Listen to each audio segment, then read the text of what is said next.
Today I'm going to show you exactly how you can make an anime style Beyblade launcher with a sparking launcher. We'll even fix a broken sparking launcher for you.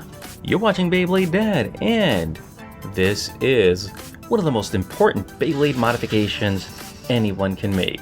As soon as we saw the Beyblade burst anime, we sure did want to have our own Beyblade style launcher. This upgrade will make sure that you have that extra power. We're gonna make sure we have a full arm's length worth of string to pull. I've taken apart the Beyblade launcher. One of the biggest problems in any Beyblade launcher that you will encounter, especially in the sparking launchers in Takara Tomy, because they do use a very particular spring. This is the spring that goes inside of the mechanism of the Takara Tomys, and this one is a Hasbro in particular that I am holding. After several different methods I have used, one of which was a fishing line, or basically a long cord made of plastic. Now this did not work at all because it kept retracting on itself.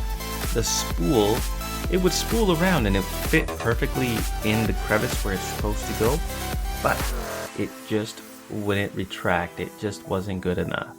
Now the next thing I did try was another cord that was from a tent. When you pitch a tent, there are extra cords that come with that. And I says, well, hey, this should be strong enough to do. But no, it was strong, but way too thick. So the next thing I did get was a metal ripcord. So I figured that having a metal ripcord would have a strong impact on the launch and that it would not break and be much more durable. But unfortunately, this is hanging wire, and hanging wire is actually too strong and it retains its shape and you cannot do anything with it. Boom.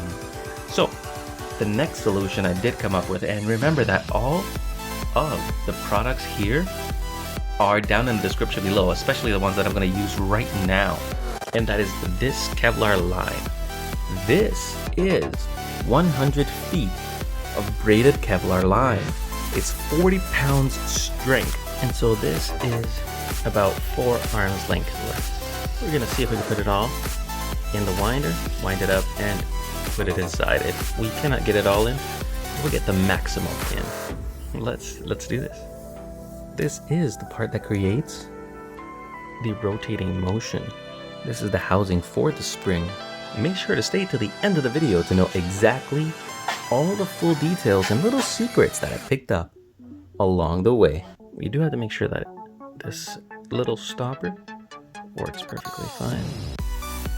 So as you'll come to see, one of the hardest things to do so that the spring inside doesn't hop back out, one of the best strategies that I've come up with is to actually make sure, and right now I'm trying to hold on to it because it's pressure.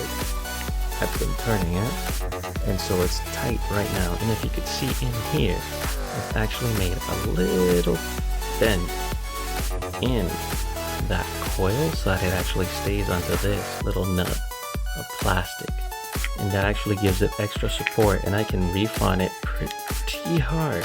And so here we are, I closed it up, we got the line in there ready to go, but I want to add my pull cord. Now this is what I've done. I had to drill this out so I can get in there. This one's a lot easier. So here we go. Pull it through a little bit and make sure that it pulls back all the way comfortably.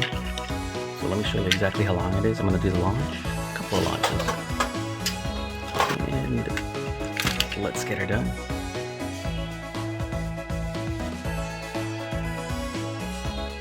Let's let it. Let's put Hyperion in there.